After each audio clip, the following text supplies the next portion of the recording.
नमस्कार, खबर सूत्र में आपका स्वागत है और मैं हूं आपके साथ साक्षी। चलिए बढ़ते हैं खबरों की ओर। कांग्रेस की राष्ट्रीय प्रवक्ता सुप्रिया श्रीनेत बुधवार को इंदौर दौरे पर रही। इस दौरान उन्होंने पत्रकार वार्ता कर प्रदेश और केंद्र की भाजपा सरकार पर तीखा हमला बोला। सुप्रिया श्रीनेत ने इंदौर के भागीरथपुरा क्षेत्र में दूषित पानी से हुई मौतों के मामले को उठाते हुए कहा कि एक आम नागरिक सरकार से साफ पानी और मूलभूत सुविधाओं की अपेक्षा करता है, लेकिन भाजपा सरकार उस बुनियादी जिम्मेदारी को पूरा करने में विफल साबित हो रही है। कांग्रेस नेत्री ने कहा कि इंदौर को स्मार्ट सिटी और 8 बार स्वच्छता में नंबर 1 बताया जाता है। भाजपा नेता पूरे देश में स्वच्छता का ढोल पीटते हैं, लेकिन उसी इंदौर में दूषित पानी के कारण 32 लोगों की मौत हो गई है और अब तक कोई जिम्मेदार सामने नहीं आया है। सुप्रिया श्रीनेत ने कांग्रेस की 3 प्रमुख मांगे गिनाते हुए कहा कि भागीरथपुरा क्षेत्र के विधायक एवं मंत्री कैलाश विजयवर्गीय का इस्तीफा लिया जाए, इंदौर के महापौर पुष्पमित्र भार्गव पर हत्या का मामला दर्ज किया जाए और मृतकों के परिजनों को 1-1 करोड़ रुपए की आर्थिक सहायता दी जाए। उन्होंने सरकार से सवाल करते हुए कहा कि इतनी बड़ी घटना के बाद भी मुख्यमंत्री डॉक्टर मोहन यादव अब तक भागीरथपुरा क्यों नहीं पहुंच रहे। इंदौर के सांसद शंकर लालवानी ने अब तक पीड़ित परिवारों का हालचाल क्यों नहीं जाना और मंत्री कैलाश विजयवर्गीय इस पूरे घटनाक्रम पर चुप क्यों है। कांग्रेस प्रवक्ता ने आरोप लगाया है कि मृतक परिवारों के परिजनों को राहुल गांधी से मिलने को लेकर प्रताड़ित किया जा रहा है। उन्होंने कहा यह संवेदनहीनता की पराकाष्ठा है। इंदौर की घटना के साथ साथ सुप्रिया श्रीनेत ने देश से जुड़े अन्य मुद्दों पर भी अपनी बातें रखी। उन्होंने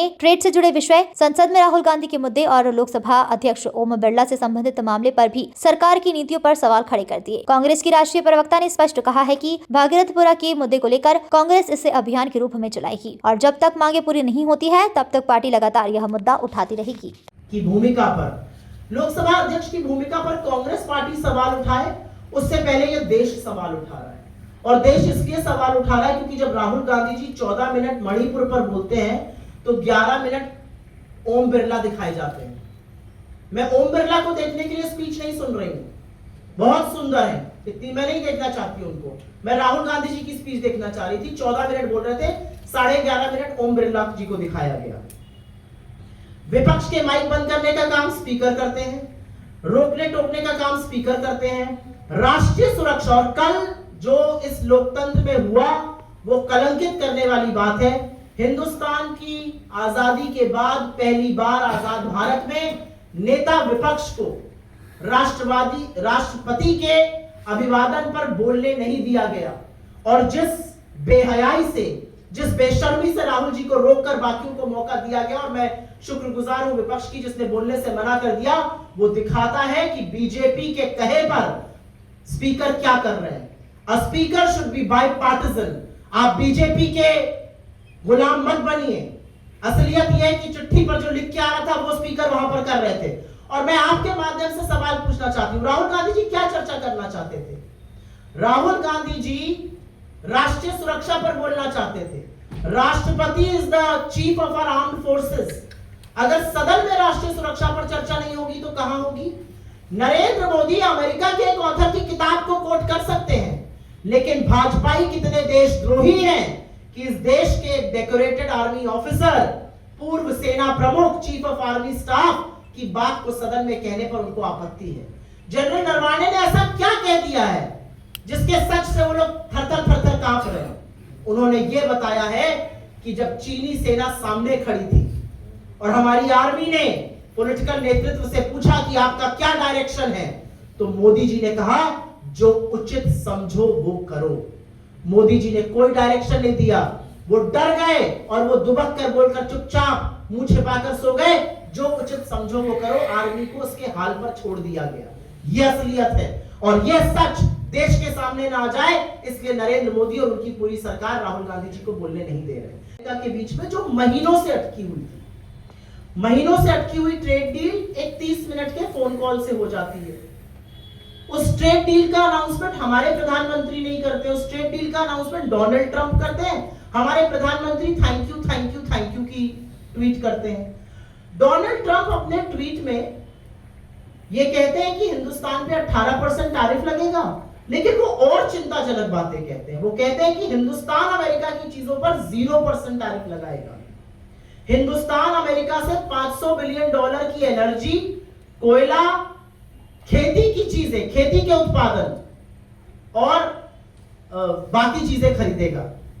हम मेक इन अमेरिका ज्यादा खरीदेंगे और अंत में वो कहते हैं कि हिंदुस्तान ने ये वादा किया है कि वो रशिया का तेल नहीं खरीदेगा, वो अमेरिका और वेनेजुएला से तेल खरीदेगा। ये बात डोनाल्ड ट्रंप परसों रात को ट्वीट करते हैं। कल पूरा दिन बीत गया, आज आधा दिन बीत गया, भारत सरकार की ओर से एक भी डिटेल ट्रेड डील का नहीं आया।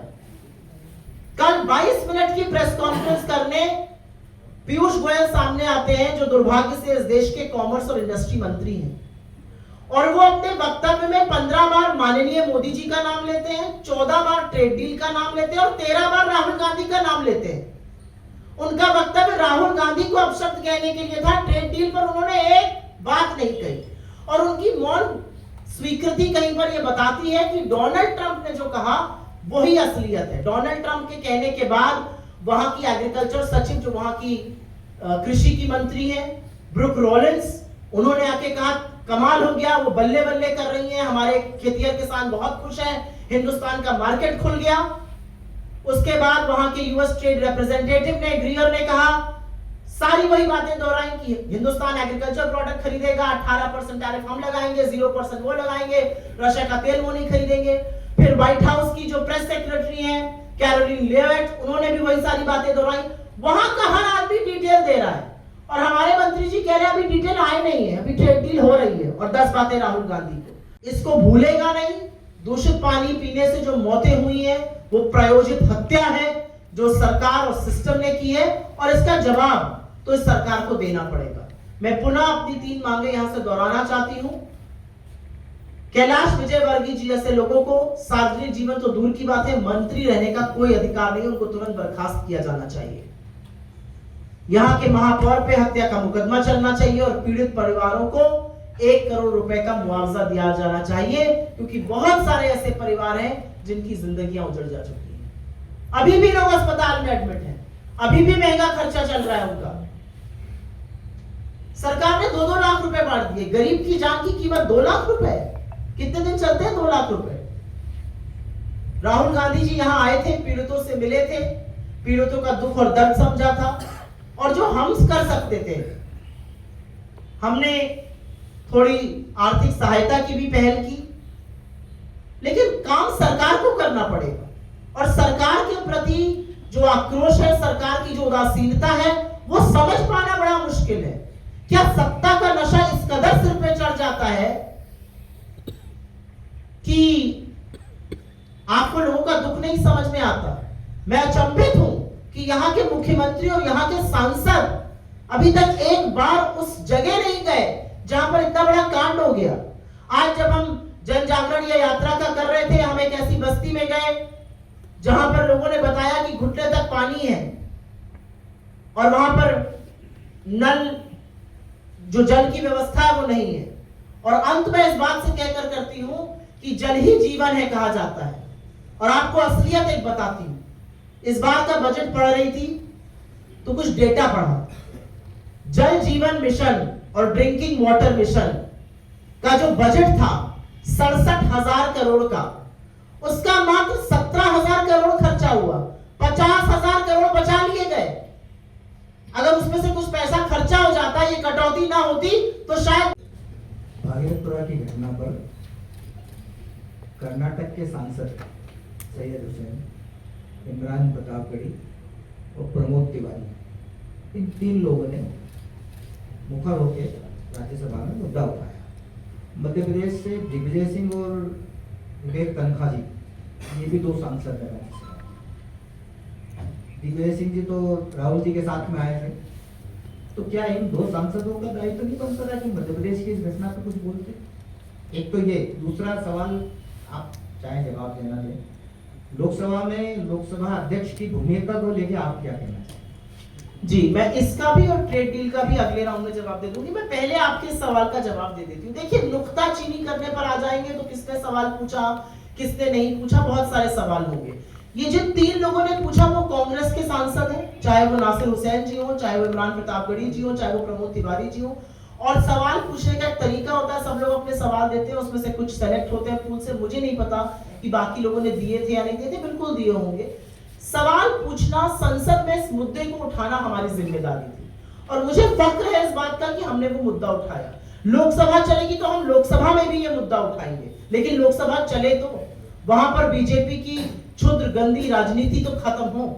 मेरा अपना मानना है कि अगर आजादी के इतने साल बाद हम विकसित भारत की बात कर रहे हैं, हम 2047 तक विकसित भारत की दिन रात माला जपी जाती है, हम 4th लार्जेस्ट इकोनॉमी बनने की बात कर रहे हैं, आंकड़े कुछ और बताते हैं, उस पर मैं बहस अभी नहीं करूंगी, लेकिन हम अपने लोगों को सबसे पहली भूमिका इस दुनिया में नैतिक धुरी की रही है। हमारी भूमिका दुनिया में सामंजस्य, दुनिया में शांति, दुनिया में सद्भावना, दुनिया में अहिंसा की रही है। महात्मा गांधी इस दुनिया की नैतिक धुरी है। आज भारत की क्या भूमिका है? बीजेपी के लोग अपने आप को विश्वगुरु कहते रहे। आज भारत की भूमिका यह है कि अमेरिका आपको बताता है सीज फायर करो, जी हजूर। अमेरिका कहता है रशिया से तेल नहीं खरीदोगे, जी हजूर। ईरान के चाबहार पोर्ट से निकलो, जी हजूर। ये ट्रेड डील है, जी हजूर। 0% टैरिफ लगाओगे, जी हजूर। ये क्या हो रहा है देश का? आपने देश की संप्रभुता पर सवाल उठवा दिया है, आपने देश की स्वाधीनता पर सवाल उठा दिया है। आप तो भैया कहते थे हम तो पप्पा तो वॉर रुकवा देते थे, पप्पा ट्रेड डील नहीं करवा पा रहे हैं, ये असलियत है। ट्रेड डील करके 1.5 दिन बीत गया, आप एक डिटेल नहीं दे पा रहे हैं, ये असलियत है। हिंदुस्तान का जो भूमिका है वो नैतिक धुरी बनने की है। हम नैतिक धुरी तब तक बने रहेंगे जब तक हम अपने आंतरिक लोकतंत्र को, अपने प्रजातंत्र को संजोकर रखेंगे, अपने लोगों में शांति और अहिंसा की बात करेंगे। अगर हमारे यहां भाई को भाई से लड़ाया जाएगा तो you lose your progress and you lose your capability in the world to speak. ये असलियत है।